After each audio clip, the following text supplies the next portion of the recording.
ఎనిమిదేండ్ల కేంద్రంలో నరేంద్ర మోడీ అమిత్ షా ప్రభుత్వం నడుస్తున్నది కానీ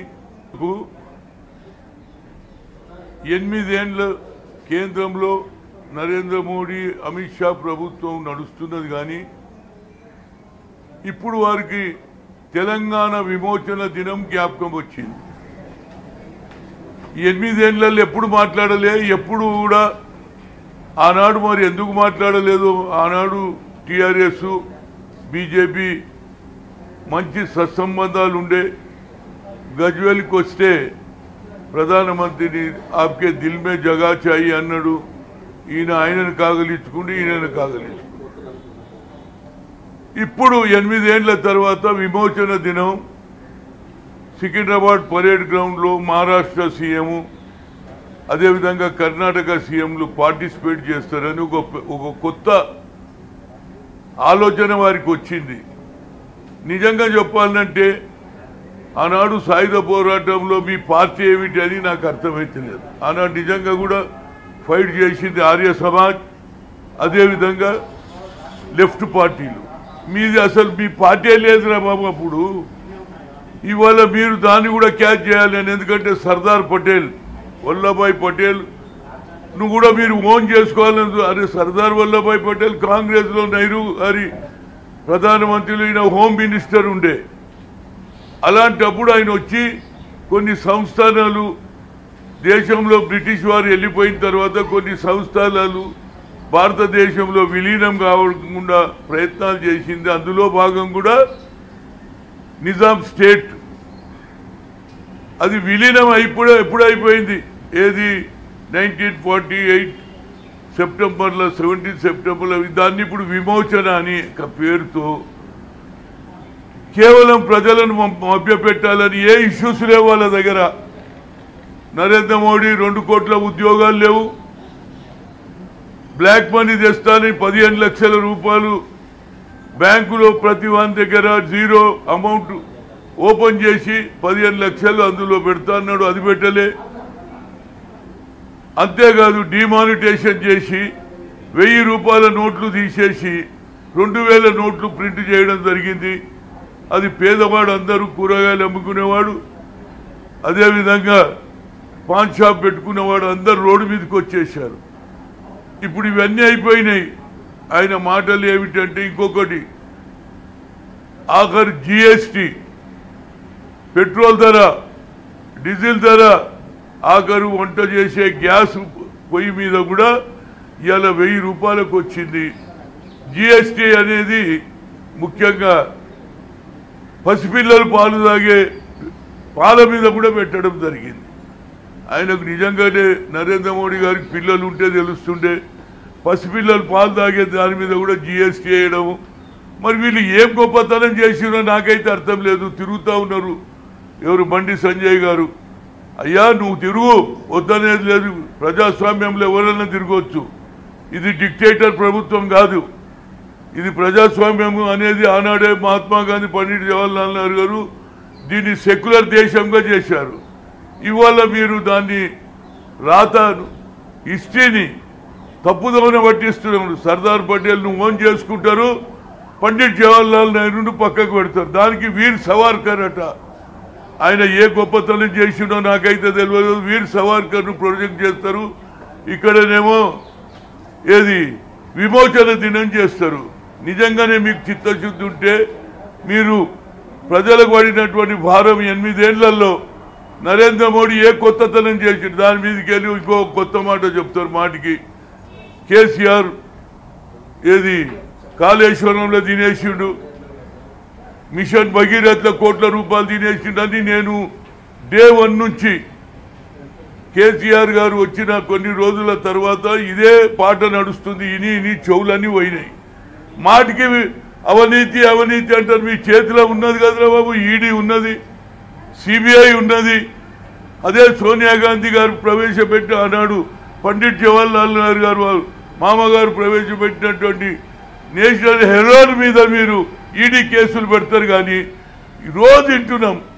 ఎవరు ఆయన పేరేంది, బీజేపీ అధ్యక్షుడు నడ్డా వచ్చి అదే చెప్తాడు, అదేవిధంగా ఒక మంత్రి వచ్చి అదే మాట్లాడతాడు. जेल में रखेंगे सुनी इनी చెవులన్నీ తూట్లు పడిపోయినాయి జైల్లో పెట్టేది లేదు రోజు మాట్లాడేదే ఆఖరుకు ఇప్పుడు ఈ ఉద్దేశం ఏమిటంటే విమోచన దినం అని అది ఆల్రెడీ మన దేశంలో కలిసిపోయినారు ఏది సంస్థానాలన్నీ భారతదేశంలో విలీనమైందని నాడు విమోచన దినం అని పెట్టి వచ్చే మునుగోడు ఎన్నికలకు లాభపడడానికి వచ్చే 2023 ఎలక్షన్లో లాభపడడానికే ఈ విమోచన దినం అని ప్రజలు తెలుసుకోవాలి ఎప్పుడప్పుడు ఇవాళ అన్నది రేపు మర్చిపోతే రేపు అన్నది కనుక వాళ్ళు ఒక అడ్వాంటేజ్ తీసుకుంటున్నారు మీరు ఏ గొప్పతనం చేసినారా భయ్ చెప్పండి మేమన్నా చేసినాం ఓబీసీలకు IIM all India institute of medical సైన్సెస్లో మేము రిజర్వేషన్ లేదని సుప్రీంకోర్టు కొట్టేస్తే యూపీఏ గవర్నమెంట్ మన్మోహన్ సింగ్ గారి గవర్నమెంట్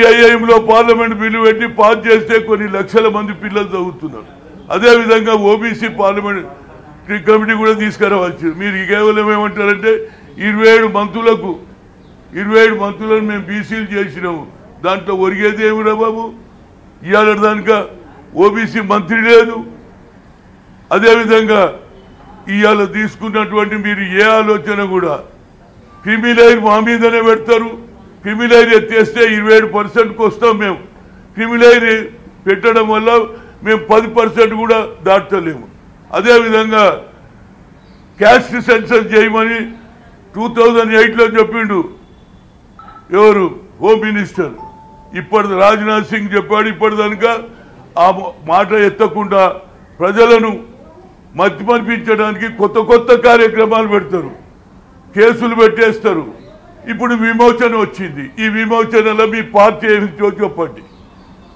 ఆనాడు ఉన్నటువంటి జమలాపురం కేశవరావు గారు కానీ రామానంద్ తీరత్ వీళ్ళందరూ కూడా ఫైట్ చేశారు ఆనాడు ఉన్న పివి నరసింహరావు గారు కూడా పనిచేశాడు మీ వాళ్ళు ఎవరు చేసిండో చెప్పండి అసలు మీ పార్టీ లేకుండే ఇక విమోచన బహిరంగ సభలు ఏమిటిది మీరు ఏం చేసిరో చెప్పండి ప్రజలకు ఇచ్చిన హామీ ఒక్కటన్నా పూర్తి చేసినవా నిరుద్యోగ యువకులకి ఉద్యోగాలు ఇస్తున్నావు 2 కోట్లు అన్నావు ఇవాళ మీరు అంటారు కేసీఆర్ ఒక ఉద్యోగం మరి మీ సంగతి ఏందిరా బాబు నువ్వు ఆయన తిట్టు ఆయన నిన్ను తిట్టు ఇద్దరు నడుమ ప్రజలకు ఏది అమాయక జనాన్ని మోసం చేయడానికి చూస్తున్నారు అసలు కాంగ్రెసే లేదు అనే చిత్రీకరించడానికి ప్రయత్నం చేస్తున్నారు మీరు ఎన్ని చెప్పినా ప్రజలకు అనేది ఒక ఆలోచన ఉన్నది తప్పనిసరిగా ప్రజలు ఆలోచన చేసేసి వీళ్ళిద్దరు ఏది టీవీలలో చూస్తూ డబ్ల్యూడబ్ల్యూకి కొద్దిసేపు నువ్వు కొద్దిసేపు నేను కొడుతున్నట్టు ఇద్దరు ఒక డ్రామా చేస్తున్నారు ఈ విమోచన ఎప్పుడో విలీనం అయిపోయింది ఆ విలీనమైన దాని మీద భాషాపరంగా కర్ణాటక వాళ్ళు ఏది కన్నడ మాట్లాడటోడు అటు వెళ్ళిపోయారు మహారాష్ట్ర మరాఠీ మాట్లాడటోడు అటు లాతూరు జాల్నా అటు వెళ్ళిపోయారు గుల్బర్గా అదే బీదర్ రాయచూరు వాళ్ళు అటు వెళ్ళిపోయారు ఇప్పుడు కొత్త డ్రామా చేస్తున్నారు ఈ డ్రామాలు ఎన్ని రోజులు ప్రజలకు మోసం చేస్తారని నేను బీజేపీ నాయకులను అడుగుతున్నా మీ పార్టీ ఏముందో చెప్పండి సాయుధ పోరాటం అన్నాడు చేసిన దాంట్లో మీ ప్రాథమికంగా మీ పార్టీ అన్నాడు పుట్టలే మీరు ఇవాళ మాట్లాడతారు ఇది ప్రజలు తెలుసుకోవడానికే నేను ఈ కార్యక్రమం చెప్తున్నా తప్పనిసరిగా ప్రజలు అర్థం చేసుకోవాలి ప్రజలను మోసం చేస్తున్నారు 8 ఏళ్లలో నరేంద్ర మోడీ ఒక మంచి పని చేసిండా అని అడుగుతున్నా పోనీ ఇచ్చిన వాగ్దానాలన్నా ఫుల్ఫిల్ చేసినా లేదా ఆ మాటలు సైడ్ లైన్ చేయడానికే ఇవాళ విమోచన దినం దానికి బహిరంగ సభ 17 సెప్టెంబర్కు ఇవన్నీ ఒక పెద్ద నాటకం అని ఇప్పటికంతా ప్రజలకు వాస్తవాలు చెప్పండి అదేవిధంగా పెరిగిన ధరలు ఎన్ని రోజులు పెంచుతారు మీరు ఏ ఒక్క పని మంచి చేసిండ్రు బ్లాక్ మనీ తేలే ప్రజల మీద భారం పెట్టేస్తున్నారు ఇవాళ జిఎస్టీ తోటి పాల ధరల మీద కూడా వేస్తున్నారని ప్రజలకు తెలియడానికి నా ప్రెస్ కాన్ఫరెన్స్ అర్థం చేసుకోండి వాస్తవాలు తెలుసుకోండి ఈ అమాయక ప్రజలను మోసం చేస్తున్నారు బీజేపీ ఇంకో పక్క టీఆర్ఎస్ ఇద్దరు ఫైట్ అని కొట్టుకుంటూ కాంగ్రెస్ పని ఏమీ లేదని చెప్పడానికి ప్రయత్నంలో భాగం రైతు హాయ్ ఫ్రెండ్స్ మా టుడే టుమారో యూట్యూబ్ ఛానల్ చూస్తున్నందుకు చాలా థ్యాంక్స్ మరిన్ని లేటెస్ట్ వీడియోస్ కోసం వెంటనే సబ్స్క్రైబ్ చేయండి అలాగే ఈ బెల్ ని కూడా రింగ్ చేసేయండి మా నోటిఫికేషన్స్ అన్ని మీ మొబైల్లో వస్తాయి అలాగే మా వీడియోస్ మీకు నచ్చితే లైక్ చేయండి, షేర్ చేయండి, నచ్చకపోతే కామెంట్ చేయండి.